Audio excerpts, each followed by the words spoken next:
하나님의 영광을 못 보는 이유는 뭐다? 안 믿는 거예요. 못 믿는 거예요. 내 생각이 여전히 살아 움직이니까 못 믿는 거고, 그러니까 자기 생각대로 사는 거예요. 믿음의 역사를 볼 수 없고 하나님의 영광이 드러나지 않는 삶의 근본 원인은 뭐다? 내게 믿음이 없는 거예요.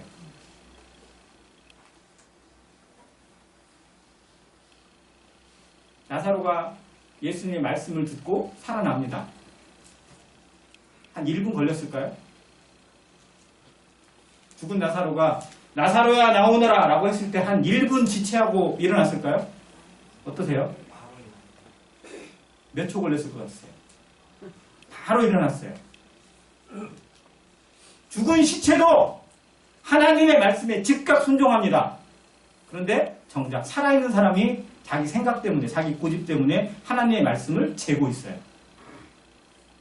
이건 아닌 것 같은데요. 이건 안 될 것 같은데요. 그래도 이건 좀 그렇지 않아요? 이게 하나님 말씀은 아니잖아요. 내 생각이 뿐이지. 나사로, 이 돌문 옮겨 놓으라고 했을 때 사람의 반응이 이거예요. 예수님이 하나님이신 줄 알았다면, 예수님이 어떤 일을 행하실 건지 이미 말씀하셨잖아요. 네 오라비가 살아날 것이다. 내가 살릴 것이다. 나는 부활이요 생명이다. 라고 선언해 주셨어요. 그런데 돌을 옮겨 놓으라는 것은, 그래도 그건 좀 힘든데요. 여기까지는 되겠지만 거기까지는 좀 어려운데요. 이게 우리 반응이에요. 믿는다고 하는데 우리는 선을 정해놔요. 어디까지는 되고 어디까지는 안 되는 것처럼 기준을 내가 만들어 놓고 있다고. 말씀에 순종하는 게 아니라 내 생각으로 지배되어지는 신앙이 우리를 가장 어렵게 하고 교회를 힘들게 합니다. 하나님의 영광을 못 보게 하는 이유가 뭐예요? 바로 이겁니다. 내 말이 내가 믿으면 하나님의 영광을 보리라 하지 않았느냐. 왜 믿음을 믿는 거지? 예수님이 기적을 행하실 때마다 그에게 해야 하는 대화의 내용이 다 이런 내용이에요. 한 번은 변화산에 갔다 내려왔더니 제자들이 막 모여가지고 웅성웅성대고 사람들이 구경을 하고 있어요. 먹은 것 같더니 귀신 들린 애 하나를 놓고 제자들이 막 열심히 막 귀신 쫓아내려고 하는데 귀신이 나가기는커녕 갖고 놀아. 제자들은 예수님이 어떻게 했는지를 봤잖아요. 그래서 예수님이 안 계시니까 하필이면 변화산에 가질 때 데려왔어. 그러니까 우리도 한번 해보면 되겠지? 라고 해서 흉내내는데 택도 없는 거예요. 예수님의 이름이 완전히 땅바닥에 떨어질 그 위기에 예수님이 나에게 데려오라고. 근데 그때 바로 고쳐주지 않고 그 아버지한테 뭘 물어봐요. 이것저것 물어보시는 거예요. 왜? 아들을 고치는 것도 중요하지만 이 아버지에게 진정한 믿음이 무엇인지 심어주는 게 더 중요했기 때문에 그렇습니다. 하나님이 행하시는 일은 이 일이 목적이 아니에요. 이 일을 통해서 나를 어떻게 바꾸시고 내 생각을 어떻게 변화시키느냐가 더 중요합니다. 교회에서 주어지는 모든 일들이 그 사람의 일이 아니라 나에게 무엇을 심어주기 위해서, 무엇을 배우게 하셔서 주신 교훈인지 생각하는 것이 성도들에게 연합입니다. 이게 합력해서 선을 이루는 거예요. 여기에 그대입니다. 나사로 살리죠. 마리아와 마르다의 마음을 진정한 하나님의 사람으로, 하나님 앞에 온전한 모습으로 변화시키는 과정이 여기 담겨 있어요. 그리고 무덤을 열어놓고. 왜 냄새가 안 나게 나요? 냄새 나는 건 잠깐 참으면 끝입니다. 왜? 하나님께서 변화시킬 거리고 하나님께서 바꾸실 거니까 냄새 나는 거 조금 힘든 거 좀만 참으면 금방 바뀌어요. 잠시 잠깐이면 오시리가 오시리니 지체하지 아니리. 근데 우리는 그 조금을 못 참아요. 조금을 견디지 못해서 화를 내고 불평하고 원망하고 일을 만들어내더라고요. 그러나 하나님 앞에 사랑하는 방식은 뭡니까? 말씀이 그렇다면 참는 겁니다. 인내하는 겁니다. 사랑은 오래 참고잖아요. 중간에 견디고요. 또 견디는 거예요. 사랑은 견디고 참고 견디는 겁니다. 그게 사랑이에요. 하나님이 나를 얼마나 참으셨는지 한번 생각해 보세요. 구원받을 때 나에게 주신 사랑보다 구원받은 이후에 나를 참고 기다리시고 연단시키는 과정에 얼마나 많은 사랑이 가 있는지, 지금 얼마나 큰 사랑으로 사랑하시는지, 그 사랑을 우리가 생각한다면 나도 다른 사람에게 얼마나 참아주고 있는지, 얼마나 기다려주고 있는지 우리 자신을 돌아볼 수 있습니다. 이것을 통해서 마리아와 마르다가 바뀌어요. 그래서 12장에 가면요, 놀라운 역사가 나와요. 마리아가 뭐를 해요? 향목합을 깨뜨려서 예수님께 부어요. 그리고 그때 마르다는 여전히 부엌에서 일을 봐요. 그런데 그 전에 부엌에서 일을 볼 때 불평이 아니라 정말 평온함이 담겨 있어요. 예수님과 얼마나 많은 사람이 모였겠어요. 그런데 전혀 불평한 모습이, 온전한 평화가, 하나님을 하나님답게 모셔드리고 예수님의 십자가를 준비하는 일이 이 가정을 통해서 이루어지고, 유일하게 예수님 앞에 장례를 준비한 여인 누구예요? 배다니 마리아잖아요. 이 위대한 기적, 이걸 이루기 위해서 나사로의 죽음까지 허용하시고 그를 다루셨어요. 이것이 하나님이 우리를 다뤄가시는 방식이고 교회 성도들을 연단시키는 방식입니다. 우리에게 힘든 일이 있나요? 어려움이 있나요? 교회에 정말 가슴 아픈 일들이 많이 있나요? 그걸 통해서 그 아픔이 치유되기만 기도하지 말고 그걸 통해서 나를 어떻게 바꾸시는 하나님의 손길이 있는지를 기대하는 마음으로 기도하시길 바랍니다. 그 가운데 하나님의 역사가, 하나님의 기적과 능력을 내가 더 가까이서 체험할 수 있는 은혜를 주실 거라고 믿습니다. 그리고 그걸 통해서 푸르노와 다니게라는 이 위대한 사명이 우리 가운데 전해져서 정말 나 스스로도 나를 묶지 않고 다른 사람도 묶어내는 것이 아니라 예수님의 복음으로, 말씀으로 풀어주고 그가 하나님의 능력으로 다닐 수 있는, 어느 곳에 가든지 하나님의 향기가 되고 빛과 소금이 될 수 있는 그런 지체들로 세워가는 것. 이게 교회의 존재 이유이고요. 교회에게 은사를 주신 이유입니다. 이 말씀하고 똑같은 말씀, 똑같은 내용의 말씀이 이사야 60장 1절에 있습니다. 우리가 너무 잘 알죠? 일어나라, 빛을 발하라. 일어나야 돼요. 말씀으로 일어나고 복음으로 일어나고 구원받은 생명으로 일어나야 됩니다. 그런데 일어나는 게 목적이 아니라 빛을 발하는 겁니다. 빛을 발하야 돼요. 우리에게 주신 그리스도가 내 얼굴에 비춰주신 이 생명의 빛, 이 복음의 빛, 이 은혜의 빛이 나를 통해서 흡수되어서는 나만 누리고 말아서는 안 된다는 겁니다. 나를 통해서 비춰져야 돼요. 우리는 원래 태양처럼 빛을 발할 수 있는 항성이 아닙니다. 우리는 행성들이에요. 행성은 빛을 어떻게 발하죠? 빛을 받아서 반사하는 겁니다. 우리는 원래 빛이 아니잖아요. 근데 하나님께서 우리에게 말씀했어요. 너희는 세상의 뭐다? 빛이다. 왜? 그리스도가 우리에게 빛을 비춰주시니까. 생명의 빛을, 복음의 빛을 비춰주셨잖아요. 그 빛이 나에게서만 머물지 않고 비춰져야 돼요. 어둠 가운데 비춰져야 되고 세상 가운데 비춰나고 저 마귀에게 끌려가고 있는 불쌍한 인생들에게 비춰져야 되고요. 진리를 왜곡하고 있는 마귀를 향해서 전쟁을 선포해야 됩니다. 마지막 때이잖아. 우리에게 나타난 그리스도의 빛이 나를 통해서 얼마나 비춰지고 있는지, 나는 빛을 흡수해버리는 블랙홀은 아닌지, 빛이 발해지는 아름다운 항성으로 정말 거울처럼 반사되어져서 모든 세상 가운데, 어두운 가운데 우리의 생명의 빛, 그리스도를 아는 빛이 전파되어져서 이 땅 가운데 마지막 때의 사명을 다해서 주님 앞에 부름받은 그날, 잘하였도다 착하고 충성된 종, 내가 작은 일에 충성하였으니 내가 큰 것으로, 많은 것으로 맡기고 내 주인의 즐거움에 참여하라는 칭찬을 받는 남은 서문교회 모든 성도 되시기를 간절히 바랍니다. 이상입니다.